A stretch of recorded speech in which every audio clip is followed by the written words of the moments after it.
PSA to everyone out there. I'm speaking for myself, but I'm probably speaking for a large majority of other officers out there. If we're driving on the freeway in our police car, get the out of the way. Get the out of the way. If you merge and we follow behind you and we merge too, you're probably in trouble. The best way to find that out is get the out of the way. I can go 90 miles an hour. You can't. You can't do that. So get the out of the way. If us officers stay behind you long enough, we can find a reason to pull you over. So you might as well get the out of the way. Super simple. That's all. You're welcome.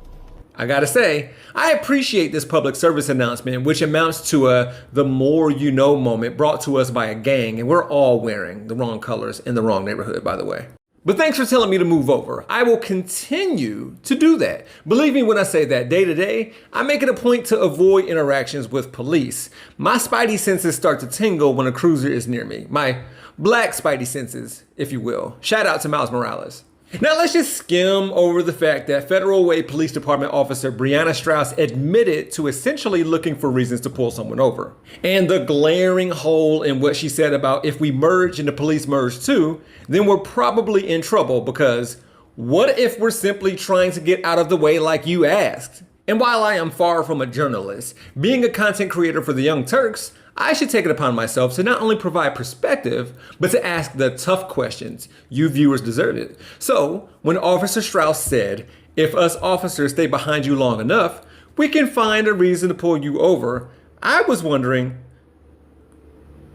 why though? Like, how about you not? Say that again. Your bed has to be made.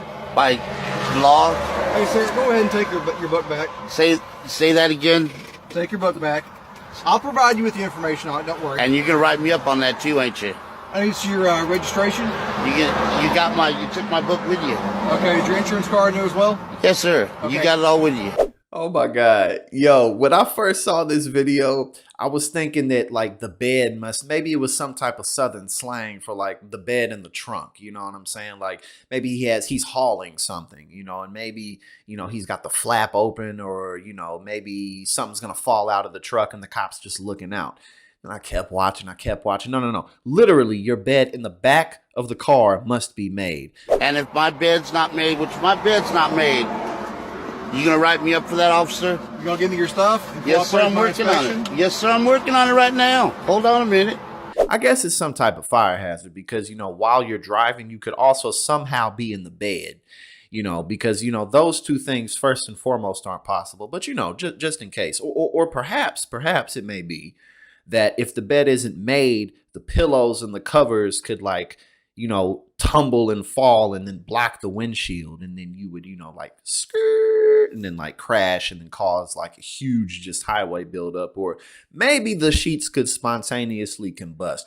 I don't know exactly what it's supposed to be, but this really took me for a spin. I gotta tell you that.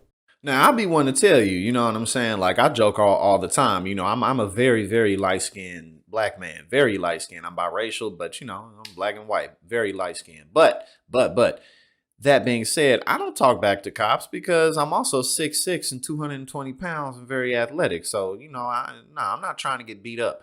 But if a police officer was talking about the bed in the back needs to be made, and you looked at it, it was just, the sheets were a little tucked back, but I would be like, officer, are you serious? Like, what are you really pulling me over for? What's really going on? You're trying to get your quotas. I don't know. Like, he could have came up with something better than that. Maybe he could have just said, we're looking for somebody. This car fit the description. It's not you. Good day. That would have been better, because then at least it would have been like, well, I got pulled over. It was inconvenient, but I guess at least it was for something. But the bed not being made, that's... So my bed has to be made Messaging. by some law somewhere, right, officer? I'll tell you what, I'll go back and I'll look it up. Yeah. I'll show it to you. How about that? And then the part that killed me the most is he pointed to the back and he was like, you know what? I'll go to the car. I'll look it up in the computer and I'll come back and I'll tell you. So it's like, my brother, if you didn't really know exactly what law it was, you had to go look it up, then that's a good indication that it's not a law. Why would that be a law? why would it be a law? And if you don't know exactly what it is, and why are you pulling people over for it? You're just pulling people over for things that I think maybe, 7 years ago in the academy when I read X, Y, and Z, I think I remember that. So let me go ahead and pull you over, run your plates and all that stuff because it's something that I potentially remember. But as we know, the mind plays tricks. I don't know why this police officer pulled him over, but again, it's like, dude, you could have come up with a better lie than that. But this is indeed the world we live in.